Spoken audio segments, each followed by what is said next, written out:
Charlotte's Web, new in the barn. Fern Arable watched in wonder as 11 piglets were born. One of them was smaller than the others. "That's the runt of the litter," Fern's father said. "I'll feed you and take care of you," Fern promised the little pig. She decided to name him Wilbur. From that day on, Fern and Wilbur were inseparable. He slept in bed with her, went to school with her, and took long walks with her. But baby pigs grow quickly. Wilbur was getting big. He couldn't help being in the way. Finally, Fern's father made a decision. "I'm sorry, Fern," he said, "but it's time for the pig to go." Fern couldn't believe her ears. How could her father send away her best friend? "I promised to take care of him," she protested.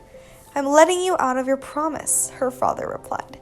"I didn't promise you," Fern cried. "I promised Wilbur."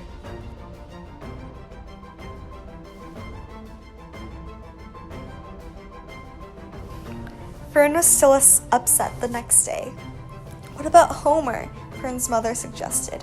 "I'm sure he can make room for a pig." "Uncle Homer?" Fern said. That didn't sound too bad. Homer Zuckerman's farm was right next door. Maybe Wilbur would be okay there. Zuckerman's barn looked big and scary. "You'll be okay," Fern told Wilbur sadly.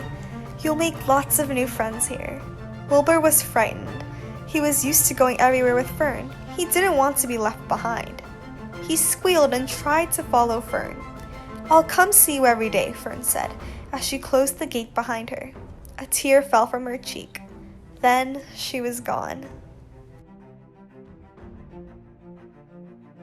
"Squee!" Wilbur squealed in terror again and again. He threw himself against the fence, trying to break free, but the fence was strong. It didn't budge. The other animals woke up and looked to see what was causing all the racket. The sheep watched Wilbur.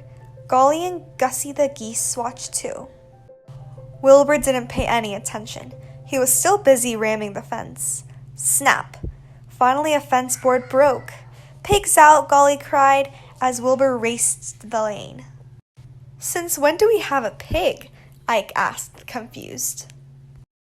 Mr. Zuckerman and his farmhand ran to catch Wilbur. Wilbur saw them coming and ran away. The other animals cheered as they watched. But suddenly, Wilbur stopped and smiled. He smelled something familiar. Something delicious. Slops. "Here, piggy, piggy," Mr. Zuckerman said, holding a pail. Eating the slops made Wilbur feel better. "I'm better off here in the barn," he said.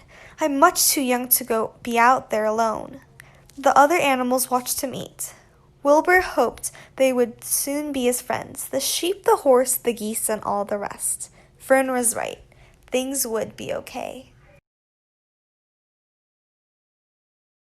As Wilbur lay down for his night's sleep, he didn't notice one more creature watching him from a dark corner of the room, a spider.